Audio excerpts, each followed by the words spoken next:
The Clemson Tigers going on the road to Austin, Texas. The bright lights of the Longhorns. Texas is a 11-point favorite in this one. Over under is set at 51 and a half. Clemson back in the college football playoff for the first time since 2020. Texas is obviously there for the second year in a row after making an exit against Washington last year in the first round of the 14 playoff. But this is a whole new thing. Texas is fresh off of the loss in Atlanta to the Georgia Bulldogs in the SEC championship game. Clemson obviously off a thrilling victory against SMU that came down to the very last second, where Clemson was able to hit a long kickoff return and then kick a field goal, win this thing as literally time expired, and rip the hearts out of the SMU Mustangs in the ACC championship. That obviously gives Clemson an automatic berth into the college football playoff, and here they are on the road at Austin. We'll pull up some of the stats on your screen. If you're a Clemson Tigers fan or a Texas Longhorns fan, welcome to the First and Long College Football Show. If you're new here, if you're not, or even if you are new here, hit the subscribe button. We'd love to have you around. We've got tons of college football left this season. We're really just getting going in this postseason activity that's all new for all of us. So it's going to be very, very entertaining stuff. We hope that you'll come and hang out with us throughout that whole process, because we think that it's going to be a whole heck of a lot of fun. And please like the video. As far as in the comment section, tell us what you think's going down in this game. Texas fans, Clemson's fan, college football fanatic, whatever you are, let us know. What do you think the outcome is in this one? We're going to give you our best guess on it, and we are going to break this one down more in entirety as we get a little closer to the game. As we record this, we're about 9 days out from that December 21st game going down there in Austin. Clemson this year, Mason, I feel like has taken some strides in the right direction offensively. It was a bit of a rocky start for Garrett Riley coming into Clemson after taking TCU to the national championship game. The Everybody was so excited that O'Reilly was coming to help run this offense, call the plays, and it took a little bit to get going. Cade Klubnik had some of his just young football player stuff, going on, turning the football over last year. I feel like Cade Klubnik has taken a huge step forward, and therefore I feel like this offense has taken a huge step forward. Total yards per game ranked 12th in the country this year, so that would be your total offense stat. Rush yards per game, I think this is important in this matchup. Got to be able to run the football against Texas in this matchup. So it's going to be extremely important for Phil Maffa to be healthy. Also, going to be very important that Cade Klubnik is ready to go and ready to run when necessary. We've seen what Georgia's been able to do with running the quarterback some against Texas. We saw what Gunnar Stockton did there in the second half as Carson Beck was injured in that SEC championship game. He was able to scramble and create some things with his legs, and I think Cade Klubnik possesses that ability as well in this game. We've seen Cade hit some big runs at the end of games this year, some for touchdowns even to win a game at one point. So I feel like Cade has really kind of pulled his weight in this offense this year, and that's made all the difference. I think the wide receiver group that was something that was a big point of contention in the offseason. We talked about Clemson in the offseason. Where's this wide receiver room going to be at, right? Are they a step beyond what they were the season before? And I think they are a step better. Is it a giant step? Maybe not a giant step, but a step in the right direction, right? Bryant Wesco has been a really nice shining light on this offense, right? Excuse me. Antonio Williams has done what Antonio Williams does, and you've had a few other contributors there. Obviously, Jake Brenningstool, the tight end, is a go-to guy in this offense as well. So I feel like the passing offense has gotten better. Obviously, Cade has got something to do with that as well. Got to be able to run that football, Mason. Super important. Georgia, both matchups against Texas, was able to win the rushing battle and win those games. I think that's super, super important. Excuse me, guys. I'm sorry. Wintertime, and I got a frog in my throat. Defensively for Clemson, this defensive line is stout, and this is one of the matchups that I'm most interested in, Mason. We've seen Georgia's defensive line, and I guess you would include those outside linebackers and linebackers in general, be able to create a lot of havoc against Texas. And in that second game, we saw a ton of holding penalties against Texas. And you guys can say it in the comment section all you want to. I can go back and freeze frame for you 10 different times Texas is holding defensive linemen in that football game. I mean, it's clear as day, holding on for dear life. And so I know that Kelvin Banks was not able to play in that SEC championship game, but this was supposed to be one of the stronger units of this football team. And I don't know that this offensive line for Texas is as good as what we thought they were. So can that Clemson defensive line, who I think, by the way, has got some NFL players on it, are they able to be disruptive and stop the run to the tune of the way the Georgia Bulldogs did? And I think that is the key to being able to play some defense against this Texas team. Speaking of Texas, I've been very clear with how I feel about Texas and their offense this season, Mason. I feel like it's missing something, and that's something I feel like is like a Bijan Robinson, like they've had in the past. They don't have that this year. They do not have that this season. Um, the rush yards per game are not terrible. I mean, they're not. It's not like they can't run the ball at all. But when they play in these big games against the really good defenses, they haven't been able to run the football very well, and so. Um, I'm interested to see how that matchup works out here. Clemson's defensive line against that running attack of Texas. Defensively for Clemson, you got to buckle up and try to just contain these wide receivers. You're not going to be able to stop them from getting yards. Some of these plays that Texas runs offensively, if the offensive player does what he's supposed to do, it's nearly impossible to defend. And both times we've seen Texas play Georgia, we've seen Texas hit gash plays. Every game that Texas has played this season, let's just be honest. We've seen Quinn Ewers be able to get the ball out to wide receivers and hit some gash plays. But it's been converting those yards into points against the more stout defenses this season that's been the issue. Didn't generate a lot of points against Georgia either time that they played, 15 and 19, right, respectively in those games. So Texas has got to figure out a way to turn those yards in the passing game into points. And I think they're going to have an opportunity to do it. I think that if you're going to pick on something on this Clemson defense, it's Texas has got a clear advantage in being able to pass the football here. So it all boils down to, does Quinn Ewers have time to let the longer developing plays develop? I keep referencing these Georgia games, but it's the best team that Texas has played this year, right? One of the only good teams that Texas has played this season. And in those games, Texas has given up 13 sacks, Mason. So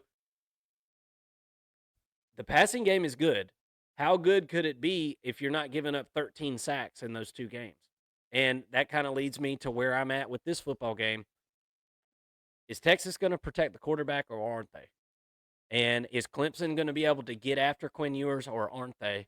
And it seems to me like Steve Sarkisian, I'll let you kind of answer this, but I'll give it to you after this. But as far as the Arch Manning thing goes, I've heard begs and pleas from fans and just college football fans in general saying Arch needs to get his chance and blah, blah, blah. I don't agree with that at all, Mason. And I know that you like Arch Manning a lot, and I do too. I like the long-term prospect of Arch Manning. But the thought of Arch Manning coming in here and somehow unlocking this offense, I think it's a farce. I think it's not going to happen. And I think if Texas is waiting on Arch Manning to come in here and win them a national championship here in the first year of him really being a part of the equation as a quarterback there, I just don't think that that's going to happen here. Mark, And I don't don't. say that. I don't. And Arch Manning is going to be really good. He's good on his feet. There's no doubt about that. Maybe he comes in and he runs the ball a bunch, but eventually Texas is not going to be able to run the football whenever they get up against a really, really solid defense here in the playoffs.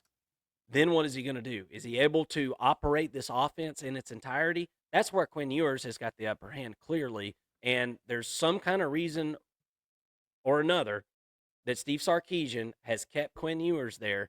He knows something that we don't, and I'm going to trust him on that quarterback situation. He's given me no reason to not trust him to make that decision. I think Quinn Ewers gives Texas the best chance to win. I think you just got to protect his ass. You can't. I mean, he can't win the game for you on his back. So Texas got to figure out a way to generate the run game while staying balanced, and you got to figure out a way to turn yards into points in the passing game. Something that Texas has struggled with this season.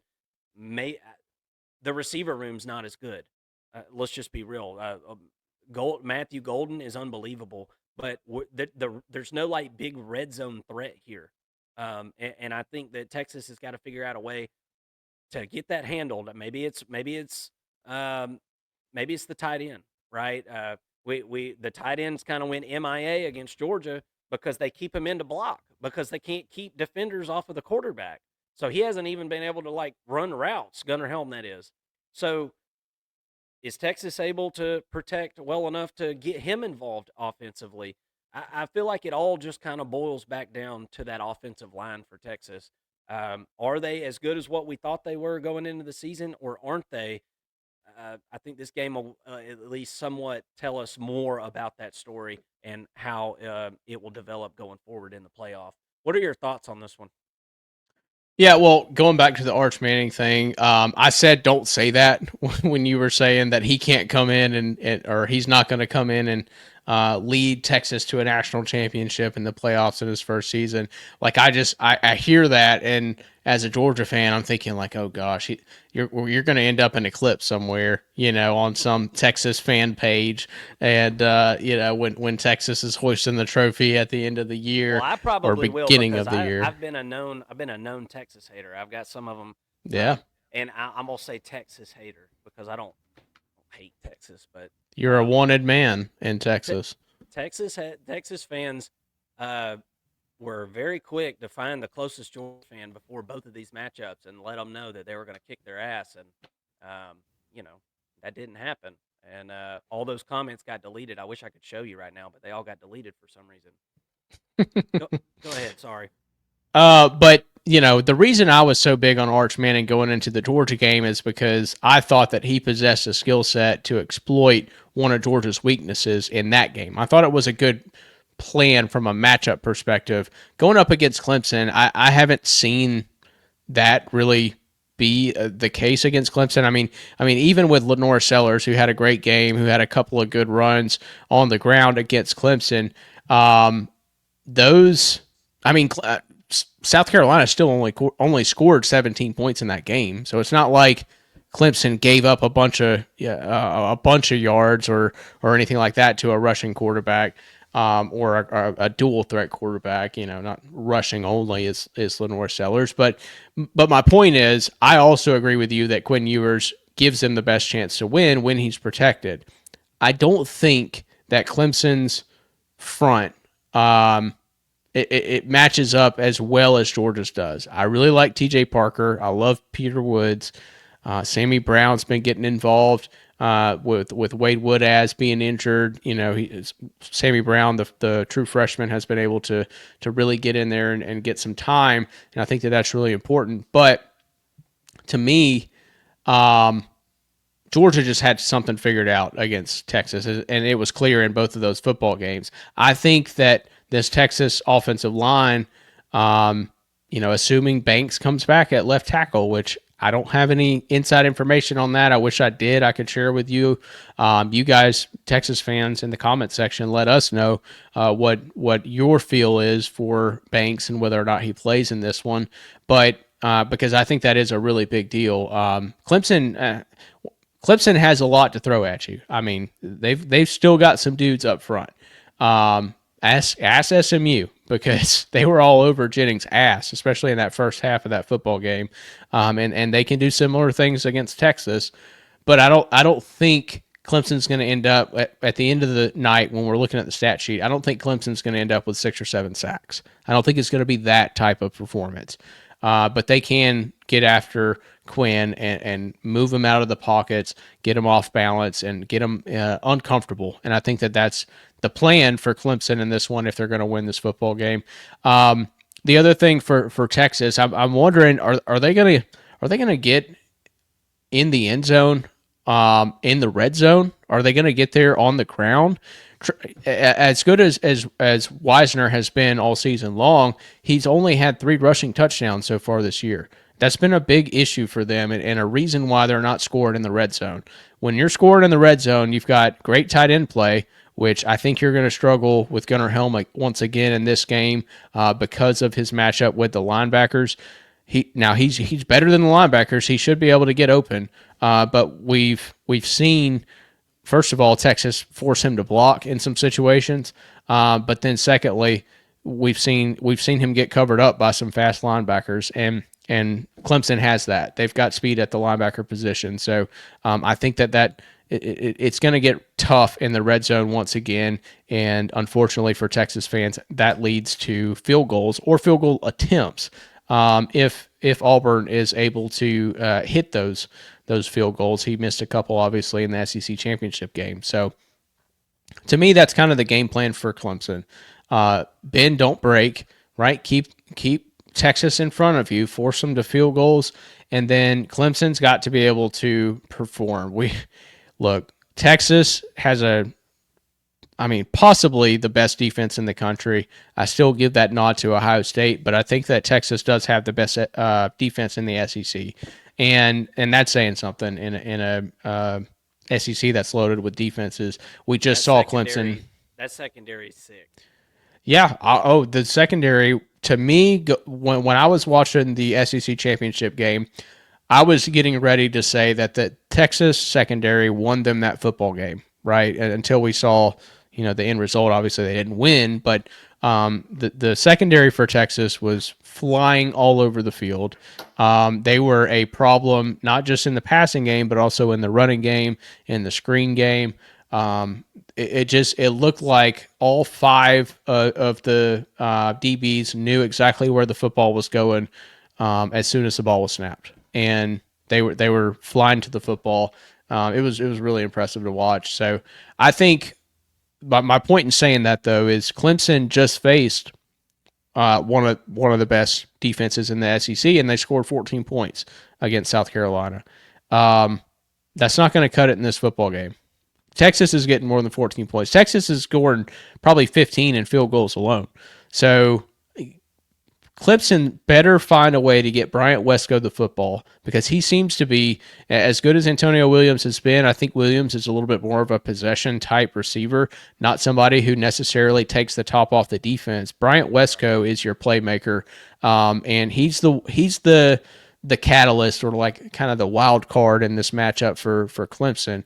You got to let him go deep. You got to trust that Klubnik's going to get him the football in this game, and connect on those. And then outside of that, complement those passing attempts and those down the field threats with some quarterback draw. We saw that being effective with Gunnar Stockton. Now, Texas didn't game plan for Gunnar Stockton in the SEC championship game. They're gonna have a game plan for Cade Klubnik and knowing kind of what he does and when he likes to run and what his tendencies are.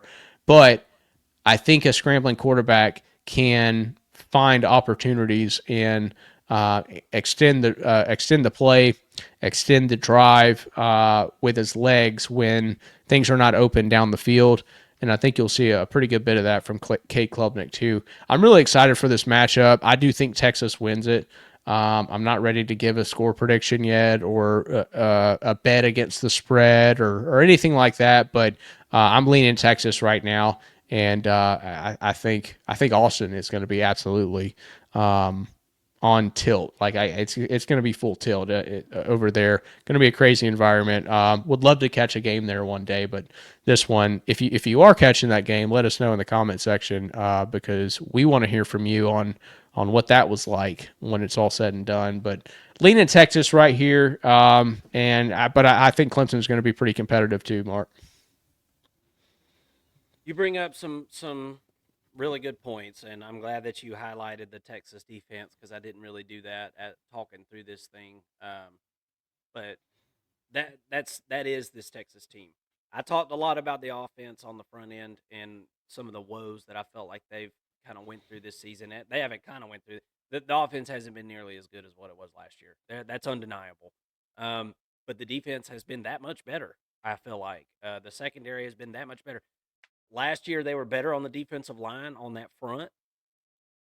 Now I feel like their strength is kind of on the back end there. I think that makes it all the more important that Phil Maffa is healthy in this game. He had 1,000,000 carries for like no yards in their last game that they played against SMU.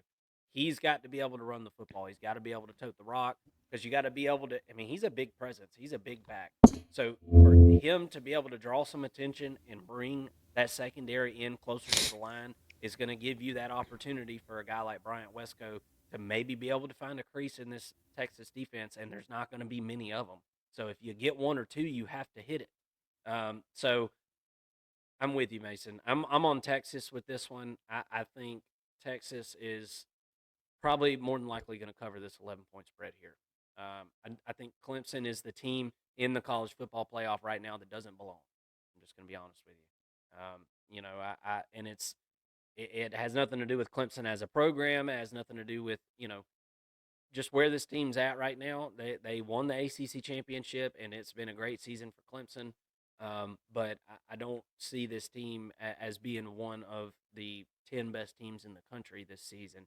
And I think Texas's defense is going to be really, really, really tough to deal with there with the home crowd behind them. Clemson's going to have to be in the right play at the moment that they go to the line, right? And that headset cuts off. There's not going to hardly be any change in plays, right? It's going to be tough, man. I expect Clemson's offense to sputter some, get some false starts, things like that. Um, Texas has got the upper hand here. There's a reason this is an 11-point spread on this one. I could see Texas winning this thing by 10. We'll talk more about it as we get a little bit closer to the game. Y'all hit that subscribe button, hit the like button for us so this video will keep going on through the YouTube universe. Thank y'all so much for watching. I appreciate it.